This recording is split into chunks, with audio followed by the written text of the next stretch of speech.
Lucas capítulo 6, verso 20 em diante. E levantando ele os olhos para os seus discípulos, dizia: Bem-aventurado vós, os pobres, porque vosso é o reino de Deus. Bem-aventurados vós que agora tendes fome, porque sereis fartos. Bem-aventurados vós que agora chorais, porque haveis de rir. Bem-aventurados sereis quando os homens vos aborrecerem, e quando vos separarem e vos injuriarem, e rejeitarem o vosso nome como mal, por causa do Filho do Homem. Alegrai-vos nesse dia, exultai, porque é grande o vosso galardão no céu, pois assim faziam os seus pais aos profetas. Mas ai de vós ricos, porque já tendes a vossa consolação. Ai de vós os que estáis fartos, porque tereis fome. Ai de vós os que agora rides, porque vos lamentareis e chorareis. Ai de vós, quando todos os homens falarem bem de vós, porque assim faziam seus pais aos falsos profetas.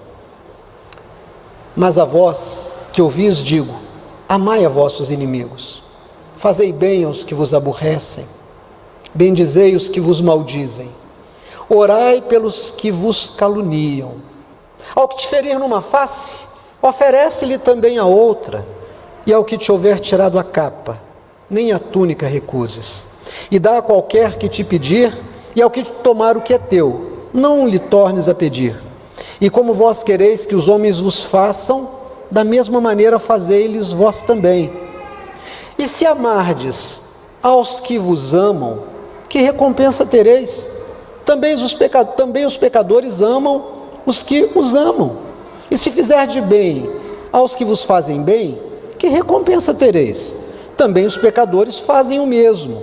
E se emprestardes àqueles de quem esperais tornar a receber, que recompensa tereis? Também os pecadores emprestam aos pecadores para tornarem a receber com juros. Amai, pois, os vossos inimigos, e fazei o bem, e emprestai sem nada esperar, e será grande o vosso galardão, e sereis filhos do Altíssimo, porque Ele é benigno até para com os ingratos e maus. Sede, pois, misericordiosos, como também vosso Pai é misericordioso. Não julgueis e não sereis julgados, não condeneis e não sereis condenados.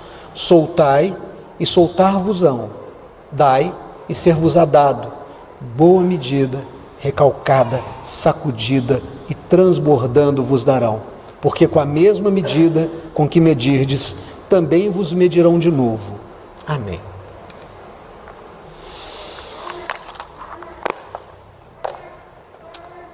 Queridos, a palavra morte, desde o Velho Testamento, que é escrito em hebraico, até o Novo Testamento, que é escrito no grego, quase sempre tem uma correspondência no português como dormir.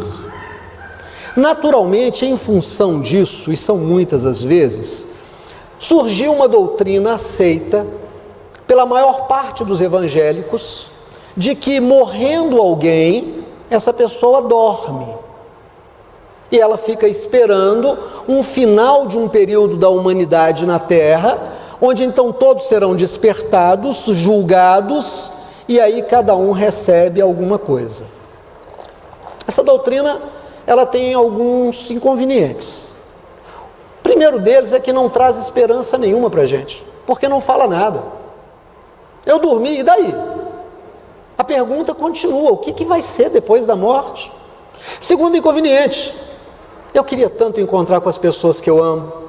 Eu não quero perder contato com as pessoas que eu amo. Eu acho muito cruel pensar num Deus que me faz amar alguém, chamá-lo de filho, chamá-lo de irmão, de pai, e no falecimento simplesmente a gente esquece, perde toda essa beleza de amor, toda essa história que a gente construiu, a gente simplesmente joga isso fora.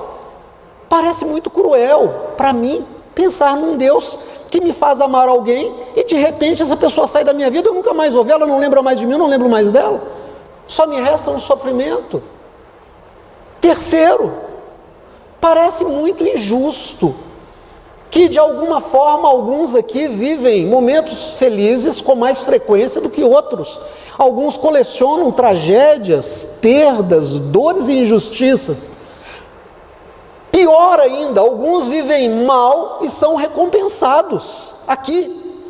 Pessoas que a gente sabe de índole e de comportamento ruim e que parece que nada de mal lhes acontece, vivem regaladamente, a ponto de o salmista no Salmo 73 dizer que olhando para esse tipo de coisa, ele quase se perverteu, porque ele também quis andar pelo caminho das pessoas ruins, até que ele entrou na casa de Deus e percebeu que não era bem desse jeito. Deus falou com ele. E a gente olha para pessoas que são boas, generosas, santas, e que são perseguidas, são prejudicadas, e parece que todo tipo de coisas ruins acontecem a elas. Parece ser muito injusto isso. Então, a gente chega a esse texto. Esse texto, o capítulo 6, ele conta algumas coisas. Primeira coisa que conta que nós não lemos: Jesus está passando com seus discípulos, é hora da comida, eles estão com fome. Segundo a lei de Moisés, eles poderiam entrar como caminhantes, como viajantes, em qualquer plantação, pegar o suficiente para comer ali e matar a fome, não poderiam levar. Então os discípulos de Jesus entram e colhem algumas coisas e começam a comer. Alguns fariseus, alguns religiosos de plantão, olham aquilo e dizem: está errado, é sábado, eles estão fazendo um trabalho e a lei diz que não se deve trabalhar no sábado. E Jesus disse: uai, mas vocês não leram o que fez Davi, quando tendo fome, tomou o pão que era apenas para os sacerdotes, e ele comeu e também deu àqueles que estavam com ele? Aqui está alguém que é maior do que o sábado. Vale mais a vida do que a morte, vale mais matar a fome do que ficar com fome. Depois Jesus vai, num outro sábado, a uma sinagoga, a segunda história que nós não lemos, está no capítulo 6, que eu preciso contar para que a gente possa entender o contexto do que nós lemos. Jesus está numa sinagoga, a sinagoga é uma igreja dos judeus, e tem um homem que tem a mão direita ressecada, a Bíblia diz em algumas traduções mirrada. Ele tinha a mão ressecada, um aleijamento por alguma coisa, aquela mão estava ali, e ele ficava escondido lá atrás. Normalmente as pessoas que têm algum aleijamento, têm alguma deformação física, são vítimas de brincadeiras, gozações, se sentem mal, ficam quase sempre escondidas, é uma tendência. E esse homem ficava lá no fundo. Jesus diz a ele: sai do lugar que você está e vem aqui, se exponha. Ele vem à frente, e de repente os fariseus, diz a palavra, Lucas escreve dizendo, começaram a dizer: se ele fizer agora alguma cura, a gente prende aqui e daqui já condena. E Jesus pergunta para eles: qual de vocês, tendo um animal, no dia de sábado não tira o animal do curral e leva para comer? Não dá água para o animal. Qual de vocês, se tiver uma ovelha e ela cair num buraco, vai deixar a ovelha no buraco porque é dia de sábado? Vai deixar morrer? Ou vocês vão lá e tiram? Era óbvio que eles faziam isso todos os dias. Então Jesus disse: se uma ovelha deve ser tratada assim, se um animal deve ser tratado assim, quanto mais esse filho de Abraão deve ser curado. Jesus o cura. E eles ficam possessos de raiva, porque eles eram senhores do direito, eles eram senhores da lei, eles tinham para si o poder de vida e morte dos outros, usando para isso o pretexto da lei, do poder que lhes foi confiado. Jesus sai dali, e aí há uma multidão que o segue, e começam a trazer para ele aleijados, cegos, surdos, endemoniados, e Jesus começa a curar todo tipo de enfermidade, a libertar as pessoas, e é um número grande de pessoas que vivem esses carismas, esses milagres de Jesus. Jesus então se retira, os deixa lá embaixo depois dessa tarefa, sobe o monte, passa a noite sozinho em oração, e no amanhecer do outro dia ele desce da montanha, e entre aqueles que já o seguiam ele escolhe 12 para que estivessem mais intimamente com ele, que fossem com ele aonde quer que ele fosse. A estes ele chamou de apóstolos. Ponto, acabou, não tem mais apóstolo a partir daí, a não ser Paulo, que mais ou menos 50 anos depois vai tomar o lugar de Judas, que suicida porque é o traidor de Jesus. Paulo então 50 anos depois vai completar o número dos 12, que ficou desfalcado com a morte de Judas, mas não tem mais apóstolo. Os apóstolos que a gente ouve hoje, nada mais são do que a vaidade dos homens querendo se distinguir de outros homens. Mas apóstolos, na Bíblia, são apenas esses. os 12 que Jesus chamou e um que toma o lugar de Judas, que acaba suicidando-se. Bom, a partir desse momento, Jesus, já com esses 12 e uma multidão, começa a doutriná-los, começa a ensinar, começa a fazer alguma coisa que até esse momento não havia sido feito, porque não existe uma doutrina de vida pós-morte no Velho Testamento, não existe. Mas vai começar a ser delineado agora por Jesus. E a primeira coisa que Jesus faz é dizer para aquelas pessoas: olha, bem-aventurado aquele que é injustiçado aqui, porque no futuro vocês serão recompensados. Bem-aventurados que são perseguidos, porque querem viver de uma forma que agrada a Deus, porque vocês vão ser de alguma forma honrados no futuro. E Jesus começa a dizer de pessoas que são pobres e que serão de alguma forma recompensadas, e depois Jesus vira e diz: mas ai de vós ricos, porque vocês vão se lamentar no futuro. Ai de vocês que se valem do poder para oprimir, porque será triste o tratamento de vocês lá na frente. Ora, é óbvio que Jesus não estava se referindo a alguma coisa para esse plano existencial, porque nós temos visto, nós temos vivido, é empírico que neste mundo o sistema que os homens criaram protege aqueles que de alguma forma chegaram ao poder. Aqueles que em todas as nações e em todas as épocas ocupam lugares de poder, seja na esfera militar, judiciária, seja no legislativo ou no executivo, acabam criando dispositivos de proteção que lhes garante sempre privilégios. Quando Jesus fala dos ricos, ai dos ricos, ele não está falando daquele rico que trabalhando honestamente, que sendo misericordioso, que ajudando as pessoas e sendo temente a Deus, se fez rico. Ele está falando daqueles que usando do poder, tiraram dos outros, tiraram dos pobres e ficaram ricos. Aqueles que, não considerando que há uma vida após a morte, vivem do jeito que querem viver aqui. O salmista, no Salmo 123, diz: Senhor, estamos assaz fartos daqueles que estão entregues à sua própria vontade, daqueles que manipulam o poder e fazem o que querem, como se não houvesse amanhã. Jesus vai usar uma palavra aqui, que diz para nós algo extraordinário. Volta os olhos à palavra de Deus, por favor, e veja a palavra que Jesus vai usar aqui. Pega a partir do verso 22.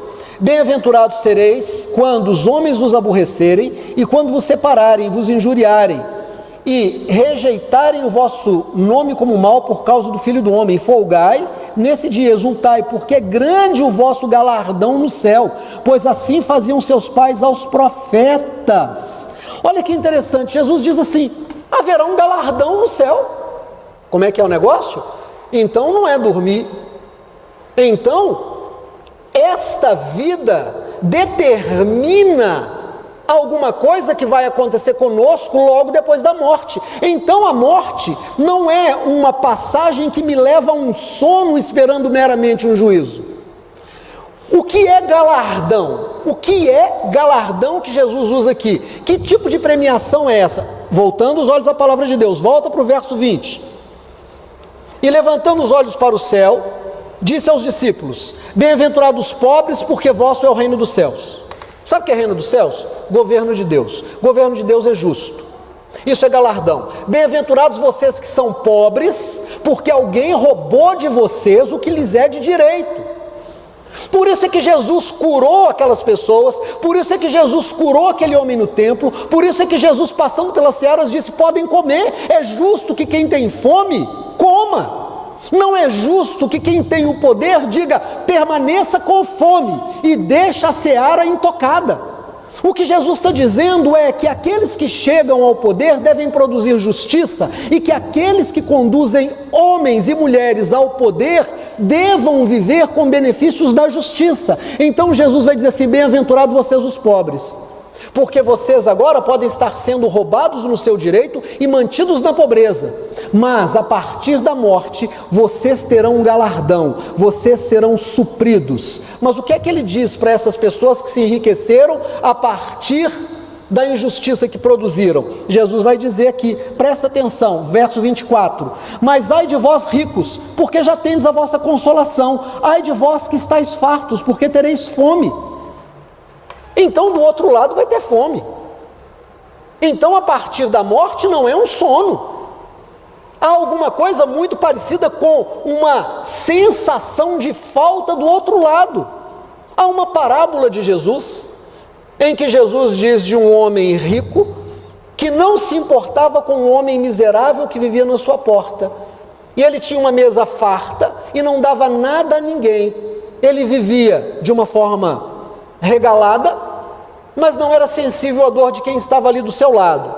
Morrendo os dois, eles foram para o outro lado e cada um recebeu um galardão. Aquele que foi pobre na terra foi colocado numa situação de muita fartura, e o outro numa situação de penúria, a ponto dele dizer: pai Abraão, pede Lázaro que volte lá e conte aos meus irmãos que tipo de vida é essa aqui, para que eles não venham. Alguém vai dizer: pastor, isso é uma parábola, isso não é uma doutrina. Eu concordo com você, mas as pessoas que advogam essa ideia usam dessa parábola para dizer que os que estão de lá não voltam para cá.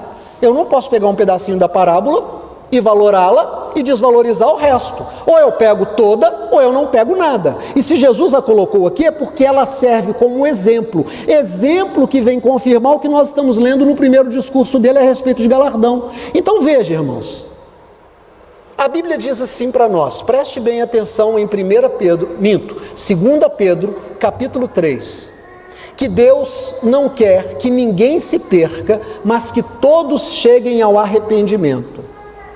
Então o plano de Deus é que ninguém se perca. Mas se Deus, querendo que ninguém se perca, alguém se recusar a receber Jesus como seu Salvador, e essa pessoa ficar empedernida nessa posição, e Deus disser: então não tenho o que fazer, eu queria muito te salvar, mas já que você não quer, eu não posso te salvar, me perdoe, eu vou virar para ele e vou dizer: o Senhor não é Deus, o Senhor é um paradivino, porque o teu poder encontrou uma limitação no querer do homem. Mas engraçado, porque a Bíblia vai dizer para nós que o coração do rei está nas mãos do Senhor e ele vira para onde ele quiser. Então a Bíblia diz que Deus é que nos leva ao arrependimento. Como é que Deus nos leva ao arrependimento? Retribuindo a vida que nós vivemos no próximo plano. Por isso é que tem galardão. Quem pratica injustiça vai receber injustiça como recompensa. Então não pense você que as pessoas que estão vivendo com 3 aposentadorias, com salários milionários, com todo tipo de benefício, com ajuda paletó, ajuda gravata, ajuda jardim de infância, verba de representação, verba de locomoção, enquanto pessoas estão vivendo com R$800, enquanto pessoas não estão recebendo auxílio nas suas necessidades, pessoas que recebem salários milionários e ainda assim têm pago pelo próprio povo empobrecido planos de saúde milionários, pessoas que negam às pessoas uma vida digna, mas se enriquecem com a pobreza de muitos. Não pensem que isso vai passar batido aos olhos de Deus. É para eles que essa palavra está escrito: ai de vós ricos, ai de vós que agora sois fartos, porque haverá um galardão lá na frente, Deus vai cobrar e vocês vão se arrepender. E por que vocês vão se arrepender? Para que sejam salvos por Jesus Cristo. O sacrifício de Jesus é uma prova de que Deus ama o mundo de tal maneira que foi capaz de sacrificar seu filho. E o sacrifício de Jesus não vai ser desvalorizado. As pessoas sim se arrependerão até no próximo estágio da existência. E aqueles que viveram de uma forma entristecida, de uma forma perseguida, de uma forma que não tiveram oportunidades na vida que lhes foram negadas pelo sistema, é para esses que Jesus está dizendo: bem-aventurados sois vós, porque o vosso Pai está contemplando. Não se desesperem. Sabe, irmãos, Aconteceu alguma coisa nessa semana que todos vocês ficaram sabendo, eu fiquei sabendo mais ou menos, eu estava viajando e onde eu fico, o sinal de internet é horrível. Então, eu fiquei sabendo que alguma coisa aconteceu de 2 seguranças matarem alguém, mas sabe quando você fica sabendo, mas não sabe detalhes? Quando cheguei a Belo Horizonte, eu abri a internet, aí eu vi as imagens estarrecedoras do que aconteceu no Carrefour. Surge no coração da gente uma raiva, uma vontade de ir lá e dar o troco. Aqueles 2 pegaram o moço e bateram, um segurou, o outro bateu. A vontade que a gente tem é de ir fazer a mesma coisa com eles. Mas se a gente faz a mesma coisa com eles, a gente dá o direito àqueles que os amam de fazer a mesma coisa com a gente. E depois, aqueles que nos amam terão o direito, nessa lógica, de fazer com aqueles que fizeram conosco a mesma coisa. E a violência vai alimentando violência e não chega a lugar nenhum. Alguém até disse, né, que olho por olho, todo mundo fica cego. Jesus dá um basta nisso. Ele diz, olha, já que a partir da morte virá o galardão, já que a partir da morte Deus vai recompensar com justiça o que foi injustiçado, e Deus vai pesar a mão sobre aquele que fez injustiça, como que vocês devem ser aqui na terra? Aqui, irmão, eu vou te falar o que entra. Entra uma ética e uma moral que Deus exige daqueles que tiveram a sua mente aberta, tiveram a sua compreensão expandida e agora, amando a Deus, querem viver de forma digna de Deus. Então Jesus vai dizer alguma coisa para nós. Veja o que está escrito, por favor, porque eu não estou inventando. Olha o que ele diz aqui. Presta atenção. Verso 27. Mas a vós que ouvis, digo, amai a vossos inimigos e fazei bem aos que vos perseguem. Amar o amigo é muito fácil. Fazer bem a quem nos faz bem é muito fácil. Agora, amar o seu inimigo e fazer bem a quem quer te fazer mal? Você só faz isso se você entender que você vai ter uma recompensa. Que a vida não é isso aqui. Que a vida verdadeira começa no pós isso aqui. Que nós somos seres que já têm a eternidade dentro de si. Nós já somos seres para vivermos eternamente. O nosso corpo vai se desfazer, mas o que eu faço aqui vai ter uma premiação do outro lado. Jesus disse assim, olha, então faça bem a quem te persegue. Fala bem de quem fala mal de você.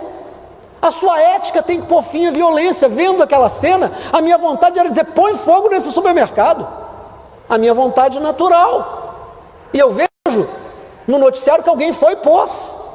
Mas tendo saído de mim na raiva, eu volto a mim na fé. E eu digo, não, Senhor, em nome de Jesus, não é para pôr fogo, eu não quero isso de verdade. Eu reconheço em mim uma natureza velha de velho homem que é violenta, mas eu reconheço em mim uma natureza nova que vem pelo Espírito Santo, que me foi dado pelo entendimento que eu tenho das Escrituras quando eu recebi Jesus como meu Salvador. Então eu digo, não, eu não quero pôr fogo lá, eu não quero que aqueles 2 seguranças sejam espancados e mortos, que sejam julgados segundo a lei e que sejam julgados com justiça, e que o sistema, caso sejam condenados e eles sejam encarcerados, seja um sistema de levá-los à reflexão e serem reintegrados à sociedade, e que a sociedade os receba como pessoas que foram reformadas na sua forma de ver a vida. Eu não posso simplesmente dizer, não, eu não quero. Vocês já observaram como que para certos crimes no Brasil não há pagamento? Por exemplo, vamos pegar aqui o exemplo do goleiro Bruno. O goleiro Bruno foi acusado de matar uma moça, foi condenado, cumpriu o que a lei exigia dele, saiu, foi trabalhar no sul de Minas. As pessoas começaram a fazer um movimento para que ele não trabalhasse. As empresas que patrocinavam o clube tiraram o seu patrocínio. As pessoas fizeram manifestações dizendo, nós não o queremos aqui. Não quer por quê? Por quê? Ele não pagou a conta dele para com a sociedade? O que vocês querem? Que ele vire bandido? Que ele saia de lá e ele não tendo lugar para trabalhar, arrume uma arma e vá assaltar banco, vá matar um pai de família? Porque quem não trabalha, ou morre, ou faz violência para sobreviver. O que a gente prefere? É isso que Jesus está dizendo. Eu preciso reformar, renovar a minha forma de entender. Pastor, mas eu não concordo. Deixa eu te dizer uma coisa em nome de Jesus. Quando eu entrego a minha vida para Jesus, eu não tenho que concordar ou discordar, eu tenho que entender e obedecer. É só isso que eu preciso fazer. Então ele vem e diz assim para mim, olha, presta atenção, em nome de Jesus, olha aqui, verso 27. Mas a vós, quando ouvis, digo, amai os vossos inimigos, fazei bem aos que vos aborrecem. Por quê? Porque tem galardão. Bendizei o que vos maldizem e orai pelos que vos caluniam. Alguém fala mal da gente, fala mentira. Qualquer tipo de mentira. A gente quer destruir aquela pessoa, é a nossa vontade natural. Dá o troco. Falou mal de mim, eu falo mal da pessoa. Jesus disse, não, não é assim não. Você pode até ter essa vontade, irmãos. A vontade da velha natureza, ela não passa, ela continua conosco. A nossa inclinação ao ciúme, a nossa inclinação à ira, a nossa inclinação à inveja, à avareza, elas permanecem. Mas nós temos um entendimento que pelo Espírito Santo nos dá o poder de controlar essas coisas. Eu quero, mas eu não vou fazer. Por quê? Porque eu tenho entendimento. Aí Jesus vem e diz assim, não vos vingueis a vós mesmos, a mim pertence a vingança. Por quê? Porque tem o dia do galardão. Tem o dia do galardão. Então, se eu obedeço a Deus, eu vou ser colocado num lugar de honra. Se eu não obedeço a Deus, Deus vai cobrar de mim para me levar ao arrependimento. O que ele continua dizendo? Presta atenção. Verso 31. Vamos pegar o 31, vou pular o 30. Vou pegar até o 29 aqui, olha aqui, 29. Ao que te ferir numa face, oferece-lhe também a outra. Ao que te houver tirado a capa, nem a túnica recuses. Pastor, o que isso quer dizer? Isso quer dizer o seguinte, que se alguém veio e te assaltou e levou a sua capa, não fique triste. Não fique triste. Não amaldiçoe essa pessoa. Essa capa ia apodrecer com o tempo, você ia perdê-la naturalmente. Ore para que essa pessoa se arrependa, porque se ela não se arrepender, ela tem um encontro com Deus para pagar aquilo ali. Aquele que te deu uma capa te dá outra, e se ele não te der outra, lá no outro reino você vai ser abençoado. Aquele rapaz matou, roubou, eu não estou falando do Bruno, não estou falando de qualquer outra pessoa. Ele voltou, ele tem que ser recebido e reintegrado, e tem que ser dado a ele todas as chances. Pastor, mas eu não consigo. É bom que você consiga. Porque se você não conseguir, Deus vai cobrar de você do outro lado, e não sou eu que estou dizendo, é Ele que está dizendo isso para você. Sabe o que é pior? Pior é quando a gente vê gente que diz assim, eu sou cristão, eu me arrependi dos meus pecados e fui perdoado por Jesus. Jesus vem e diz assim, assim como o Pai te perdoou, perdoa o outro. Essa é a ética cristã, a gente muda de vida, a gente muda de pensamento. Porque se eu não mudar, Deus vai cobrar de mim do outro lado. Não adianta eu dizer que eu sou crente, não adianta eu dizer que eu sou pastor, não adianta eu dizer que eu canto na igreja, que eu sou dizimista. Se a minha conduta não for uma conduta que traz a mudança, Deus vai pesar a mão sobre mim. Não acredite que quem morre fica dormindo, porque não fica. Quem morre continua, leva a sua consciência de ser completo e vai ser tratado por Deus no outro plano. Pastor, mas como que é isso? Irmãos, se nós somos chamados nessa terra de cooperadores de Deus, se nesse plano Deus trabalha conosco, Deus nos leva ao arrependimento, Deus pesa a mão, Deus abençoa o trabalho das nossas mãos, o fruto do nosso trabalho, você acha que do outro lado Ele simplesmente vai nos apagar? Nós temos uma vida espiritual ativa, Deus fala conosco, nós somos cooperadores de Deus, Deus nos visita, nos enche da sua glória, aí a gente vai para a morte, Deus desliga e a gente fica lá como um boneco. Lembra daquela brincadeira de criança da estátua? Que você está correndo, alguém fala assim, estátua, aí você está numa vida ativa para quando Deus morreu, e aí você fica olhando, e agora? Agora eu não consigo me mexer? Claro que não, não é assim. Deus vai completar a obra que Ele começou aqui. Ai, pastor, mas que é isso? Irmãos, eu tenho visto gente que aceitou Jesus e continua tão ruim como. Eu conversava ontem de manhã com uma senhora da Assembleia de Deus, e ela me dizia, de uma conhecida nossa, que o filho está muito doente, está com câncer, é um jovem de 15 anos, com um câncer muito avançado, e já espalhou pelo corpo todo, mas que o menino é muito alegre. E essa senhora me disse, olha, a avó dele me disse que isso é Deus tratando com a mãe, porque a mãe é uma bênção. A mãe prega maravilhosamente, a mãe na igreja é uma bênção, mas chega em casa é um capeta. Então Deus está tratando com a mãe a partir do câncer do filho. Falei, peraí, irmã, não é isso que eu vejo nas escrituras? O que a Bíblia diz para nós em Ezequiel é que os pais não levam o pecado dos filhos e os filhos não levam o pecado dos pais. Não tem nada a ver uma coisa com a outra, mas é bom a gente entender que essa pessoa não tem uma experiência com Deus. Ela pode ser boa pregadora, ela pode ser uma bênção na igreja, mas se ela é uma desgraça na casa dela, falta graça, há uma ausência da graça na casa dela, ela não tem uma experiência com Jesus. Quem tem uma experiência com Jesus vive o que está aqui. Ele é uma bênção, ele muda de vida, ele não grita com a esposa, ela não rouba do marido, não oprime os filhos, não desrespeita os pais. A extensão da experiência com Cristo está na igreja, mas também está na família, está no trabalho, está na rua. Há um compromisso de ser e não um compromisso de estar. O que ele diz mais aqui para nós? Presta atenção, volta os olhos aqui à palavra de Deus. Verso 31. E como quereis que os homens vos façam, da mesma maneira fazei-lhes vós também. Olha aqui para mim em nome de Jesus. Olha aqui para mim em nome de Jesus. Eu e você somos pessoas que eu acredito temos um nível de inteligência e usamos essa inteligência. Apesar disso, uma grande parte da população não se prepara para o futuro. Então nós encontramos pessoas que numa idade jovem e madura têm uma vida sem exercício físico, comem desregradamente. É natural que na fase mais velha venham a ter problema de pressão, diabetes, coração. Por quê? Porque não se cuidaram. Grande parte dos brasileiros, por uma necessidade, não se preparam financeiramente para o futuro. Não tem uma caderneta de poupança, não tem um investimento, não tem uma educação financeira.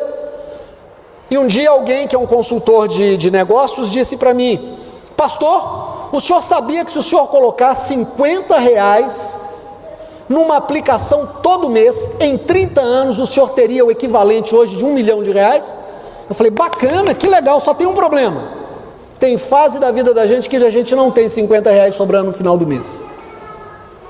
Irmão, não sei a sua experiência, a minha é essa. Tem fases na vida da gente que a gente não tem R$50 sobrando. Então não dá para fazer investimento, porque se eu tivesse R$50 naquela fase, eu compraria comida, eu pagaria a luz que foi cortada. Mas não sobra. E ele disse, não pastor, se apertar tem um jeito. Eu falei, irmão, eu conheço a sua vida, teve fase na sua vida que você não teve esse dinheiro, que você já me contou. Então não dá para dizer que se apertar a gente consegue. Você pode apertar pedra, não vai sair água. Mas grande parte não se prepara para o futuro financeiro. E uma grande parte das pessoas não se prepara para o futuro espiritual. Vai vivendo uma vida cristã sem compromisso com a ética.